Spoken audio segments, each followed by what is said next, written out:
அனுராதபுரத்தைச் சேர்ந்த ஒரு மூத்த பௌத்த பிக்கு ஒருவர் கிட்டல கைது செய்யப்பட்டது உங்கள் எல்லாருக்குமே தெரியும். அவருடைய பேர் ஹேமரத்ன தேரர், அதாவது பல்லேகம ஹேமரத்ன தேரர். எதற்காக கைது செய்யப்பட்டவர் என்று சொன்னால், ஒரு 15 வயது சிறுமிக்கு கொடுமைகள் செய்தார் என்று சொல்லி என்ன விதமான கொடுமைகள் என்றதை நீங்களே ஊகிக்க முடியும். எனவே இந்த காரணத்துக்காகத்தான் அவர் கைது செய்யப்பட்டிருந்தவர்.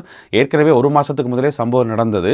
ஆனால் கடந்த ஒரு மாதமாக கைது செய்யாமல் பிறகு பொதுமக்கள் அழுத்தம் கொடுத்து அவர் கைது செய்யப்பட்டவர். இலங்கையில் இந்த மாதிரி முக்கியமான ஆக்கள், பிரபலமான ஆக்கள் கைது செய்யப்பட்ட அடுத்து என்ன நடக்கும்? உடனே ஓடி போய் படுத்துருவினம் ஹாஸ்பிட்டலில்.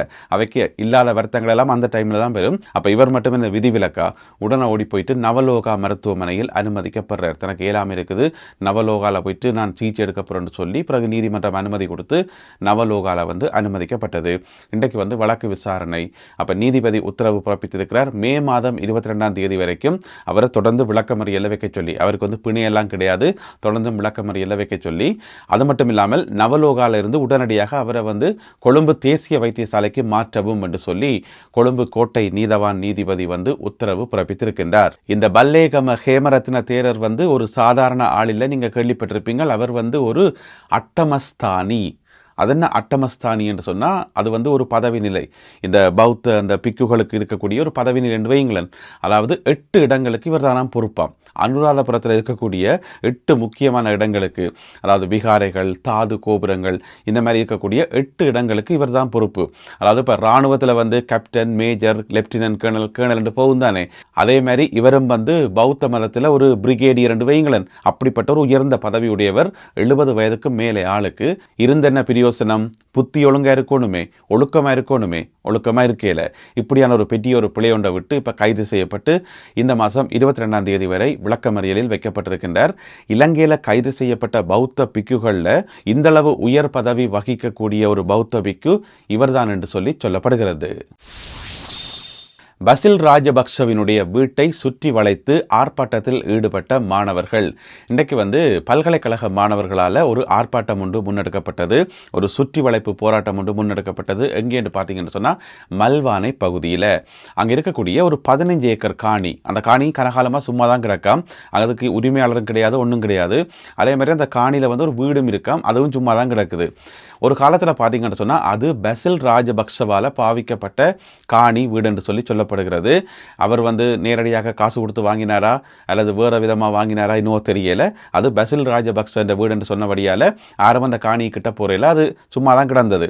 பிறகு பார்த்தீங்கன்னு சொன்னால் ஒரு கட்டத்தில் அரசாங்கம் பொறுப்படுத்த பிறகு, அரசாங்கம் பொறுப்படுத்த பிறகு என்ன சொல்லப்பட்டது? பொதுமக்களிடமிருந்து திருடப்பட்ட சொத்துக்கள் அவை பறிக்கப்பட்டு பொதுமக்களிடமே ஒப்படைக்கப்படும் என்று சொல்லப்பட்டது தானே. அந்த அடிப்படையில் ஏராளமான காணிகள், இந்த மாதிரி கைவிடப்பட்ட வீடுகள் எல்லாம் அரசாங்கத்தால் கைப்பற்றப்பட்டது. அந்த அடிப்படையில் இந்த 15 ஏக்கர் காணியும் அதில் இருந்த வீடும் அரசாங்கத்தால் கைப்பற்றப்பட்டிருந்தது.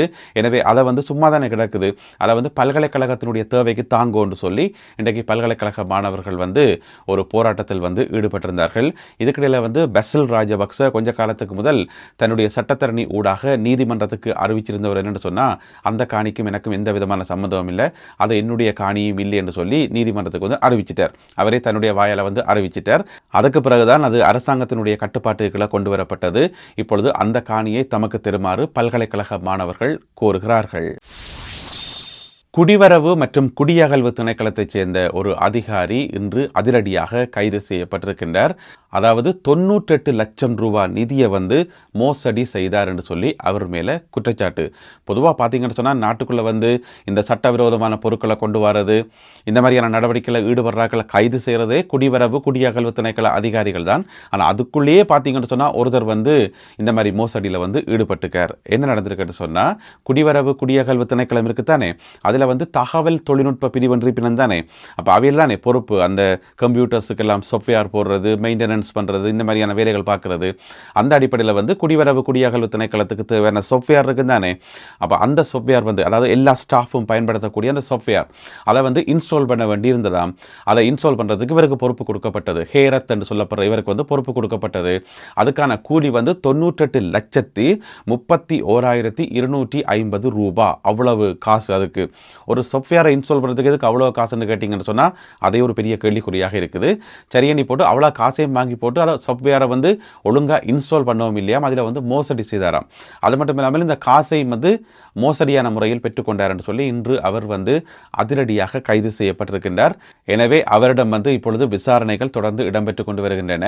இந்த ஊழலை வந்து ஒழிக்கிறது பெரிய கஷ்டமான வேலைவெல்லாம் கிடக்குது. ஒரு இடத்துல பிடிச்சா இன்னொரு இடத்துல வரினம், அதை பிடிச்சா வேறு இடத்துல முளைச்சி வரினம், புதுசாக முளைச்சி வரினம். இருந்தாலும் ஊழலை கட்டுப்படுத்துகின்ற நடவடிக்கைகள் தொடர்ந்து இடம்பெறும் என்று சொல்லி அரசாங்க தரப்பில் அறிவிக்கப்பட்டுள்ளது. 2 போலீசார் அதிரடியாக பணி நீக்கம் செய்யப்பட்டிருக்கின்றார்கள். எதற்காக பணி நீக்கம் செய்யப்பட்டார்கள் என்று சொன்னால், சிறை கூட்டுக்குள்ளே இருந்த கைதிகள் இருக்கணும் தானே, அந்த கைதிகளோட வந்து நல்ல ஃப்ரெண்ட்ஷிப்பாக பழகிருக்கணும். போலீஸ்னா போலீஸ் வேலையை மட்டும்தான் பார்க்கணும், போலீஸார்னு சொன்னால் ஸ்ட்ரிக்டாக இருக்கணும். அதை விட்டுட்டு கைதிகளோட என்ன ஃப்ரெண்ட்ஷிப் வேண்டி இருக்குது. இந்த 2 போலீஸ் உத்தியோகர்களும் என்ன செய்யணும்னு சொன்னால், அதாவது இந்த சிறை கூட்டுக்குள்ளே இருந்த கைதிகள் இருக்கணும் தானே, அவையில் வந்து தடை செய்யப்பட்ட சட்டவிரோதமான பொருட்கள் வச்சிருந்தவையாம். அதாவது ஹெரோயின் போதைப் பொருள், சிகரெட் வச்சிருந்தவையாம், லைட்டர் வச்சிருந்தவையாம், இந்த மாதிரி கணக்க பொருட்கள் வச்சிருந்தவையாம். இந்த போலீஸ் உத்தியோகர்களுக்கு தெரியும் அவையிட்ட எல்லாம் இருக்குன்னு சொல்லி, அப்ப என்ன செய்திருக்கணும், ஒழுங்கான கடமையை செய்கிற போலீஸ் உத்தியோகத்தோட என்ன செய்திருக்கணும், ஓடி போய் எல்லாத்தையும் பறிச்சு எடுத்து வந்திருக்கணும். ஆனால் பறிக்கல. என்ன சொல்லிக்கணும் சொன்னால், பரவாயில்ல நீங்கள் வச்சிருங்க, நீங்கள் ஹெரோயின் போதைப் பொருளை பாவீங்க, ஒரு பிரச்சனையும் மேலே நாங்கள் கண்டும் காணாம மாதிரி பேசாமல் இருக்கிறோம். யாராவது மேல் அதிகாரி வந்தால் நைஸாக கண்ணை காட்டுறோம், நீங்கள் அதுக்கு பிறகு எல்லாத்தையும் ஒழிச்சு வைங்கன்னு சொல்லி ஏதோ டீல் போட்டிருப்பின பொருளாக்கு. ஆக மொத்தத்தில் வந்து இந்த போலீஸ் உத்தியோகத்தர்களும் அந்த கைது செய்யப்பட்ட ஆக்களும் வந்து நல்ல ஃப்ரெண்ட்ஷிப்பாக இருந்திருக்கணும். அதனால் வந்து பணி நீக்கம் செய்யப்பட்டிருக்கிறார்கள். சம்பவம் நடந்த இடம் எங்கேன்னு பார்த்தீங்கன்னு சொன்னால், மேல் மாகாண வடக்கு குற்றத்தடுப்பு பிரிவு, அதாவது கொழும்பு பிராந்தியத்துக்கு பொறுப்பான குற்றத்தடுப்பு பிரிவு இருக்குத்தானே, அவர்கள் தான் மேல் மாகாண வடக்கு குற்றத்தடுப்பு பிரிவு. அங்கே தான் இந்த சம்பவம் நடந்திருக்குது. இவர்கள் 2 பேரும் வந்து தற்காலிகமான முறையில் தான் பணி நீக்கம் செய்யப்பட்டிருப்பதாக சொல்லப்படுது. இருந்தாலும் விசாரணைகள் தொடர்ந்து இடம்பெற்று வருகின்றன. நீங்கள் கேள்விப்பட்டிருப்பீங்க, கொஞ்ச நாளைக்கு முதல் செவ்வந்தி இருக்கிறதா தானே, செவ்வந்திக்கு வந்து பிறந்த நாள் ஒரு ஞாயிற்றுக்கிழமை. அப்போ ஞாயிற்றுக்கிழமை சொன்னால் பெரிய பெரிய அதிகாரிகள் இருக்க மாட்டாங்க தானே. அப்போ அங்கிருந்த போலீசார் என்ன செய்யணும், செவ்வந்திக்கு வந்து பிறந்தநாள் கொண்டாடுவோம், கேக் வெட்டி கொண்டாடுவோம் என்று சொல்லி செவ்வந்தியின் சொந்தக்காரர், சொந்த தம்பி, மற்றது பெரியம்மா, இந்த மாதிரி கொஞ்சம் பேரை கூப்பிட்டு அவையில் கேக்கெல்லாம் கொண்டு வந்து கூட்டுக்குள்ளே அடைச்சி வச்சிருந்த செவ்வந்தியை வந்து வெளியில் கூட்டி கொண்டு வந்து கேக் வெட்டி கொண்டாடுறதுக்கு எல்லா ஏற்பாடும் செய்து விட்டு ரெடியாக இருக்க, உடனடியாக அங்கே ஒரு பிரதி பொலிஸ்மா அதிபர் ஒரு ஆள் வாரர். அவருக்கு வந்து ஏற்கனவே தகவல் போயிட்டுது, எப்படியோ கேள்விப்பட்டு உடனே வந்து அதில் சம்மந்தப்பட்ட எல்லாருக்கும் வந்து உடனடியாக பணி நீக்கம், தற்காலிகமான முறையில் பணி நீக்கம். அதுக்கு பிறகு விசாரணைகள் ஆரம்பிக்கப்பட்டிருந்தது. என்ன ஞாயிற்றுக்கிழமை என்று பார்த்து கேக் வெட்டி கொண்டாடுறீங்களான்னு சொல்லி உடனே அவ்வளோ பேருக்கும் வந்து பனிஷ்மெண்ட். இப்படி ஒரு சம்பவம் நடந்தது இப்போ ஒரு போன மாதம். அதுக்கு முதல் பார்த்தீங்கன்னு சொன்னால் இன்னும் ஒரு சுவாரஸ்யமான சம்பவம் நடந்தது. செவ்வந்தியோட கைது செய்யப்பட்ட தக்ஷி நந்தகுமார் இருக்காதானே, சாவச்சேரி தக்ஷி நந்தகுமார், அவ வந்து செல்லுக்குள்ளே இருக்கும்போது ஒரு போலீஸ் உத்தியோகத்தில் என்ன செய்யிருக்காருன்னு சொன்னால் பிஸ்கட் கொடுத்துருக்கார். அதனால் வந்து அவரும் வந்து தற்காலிகமான முறையில் வந்து பணி நீக்கம் செய்யப்பட்டிருந்தவர், வேறு இடத்துக்கு வந்து இடமாற்றப்பட்டவர் நினைக்கிறேன். எனவே இப்படியான சம்பவங்கள் வந்து அடுத்தடுத்து நடந்துகிட்டே இருக்குது.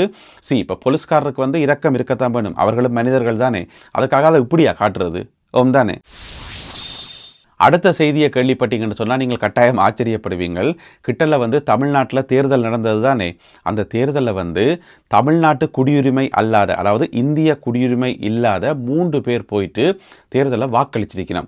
ஏதோ செய்து கள்ள வேலையெல்லாம் செய்து போய் வாக்களிச்சிருக்கணும். நினைக்கிறேன் அவ்வளவு அபிமான வேட்பாளர்கள் வந்து அங்கே போட்டி போட்டிருப்பினம் போறதுக்கு, எப்படியாவது கள்ள வேலை செய்தாவது வாக்களிக்கணும்னு சொல்லி வாக்களிச்சிருக்கணும். ஒருத்தர் வந்து கனடாலேருந்து போயிருக்கார், கனேடியன் சிட்டிசன் தமிழ்நாட்டு தேர்தலில் வாக்களிக்கலாமா? வாக்களிக்க முடியாது. இன்னும் செய்து காசு அனுப்பி ஏதோ ஏற்பாடு செய்து போயிருக்கார். இப்போ பிடிபட்டு போயிட்டார். அடுத்தவர் வந்து ஆஸ்திரேலியா நாட்டு குடிமகன், ஆஸ்திரேலியா சிட்டிசன், அவரும் பிடிபட்டுட்டார். 3வது ஆள் தான் முக்கியமான ஆள், இலங்கையை சேர்ந்தவர், இலங்கை குடிமகன். அவர் என்ன செய்கிறார் சொன்னால், தமிழ்நாட்டுக்கு போயிட்டு, அதுவும் பெரம்பூர் தொகுதிக்கு போயிட்டு, தமிழ்நாட்டினுடைய முதலமைச்சர் விஜய் போட்டி போட்ட பெரம்பூர் தொகுதியில் போயிட்டு வாக்களிச்சிருக்கார். யாருக்கு வாக்களிச்சாருன்னு தெரியல, அங்கே போயிட்டு வாக்களித்து இப்போ 3 பேருமே கைது செய்யப்பட்டு இப்போ 3 பேர் மேலேயும் விசாரணைகள் இடம்பெற்று வருகின்றன. என்ன பிரச்சனை சொன்னால், இந்த செய்திகளை கேட்கக்குள்ள எங்களுக்கு அபிமான வேட்பாளர்கள் அங்கே போட்டி போடுவினோம், எங்களுக்கு பிடிச்ச அரசியல் தலைவர்கள் இருப்பார்கள், அதெல்லாம் ஓகே தான், எங்களுக்கு வாக்களிக்கணும் மாதிரி இருக்குன்னு தான், இல்லையண்டு இல்லை, அதுக்காக இப்படியா செய்கிறது? எங்களுக்கு அந்த உரிமை இருந்தால் தானே நாங்கள் வாக்களிக்க முடியும். இந்த மாதிரி கள்ள வேலை செய்து களவா போயிட்டு வாக்களிக்க முடியுமா? இல்லை தானே. இந்த காணொலியில் பகிர்ந்து கொள்ளப்பட்ட செய்திகள் தொடர்பான உங்களுடைய கருத்துக்களை மறக்காமல் கீழே எழுதுங்கள். மீண்டும் சந்திப்போம் உறவுகளே. நன்றி, வணக்கம்.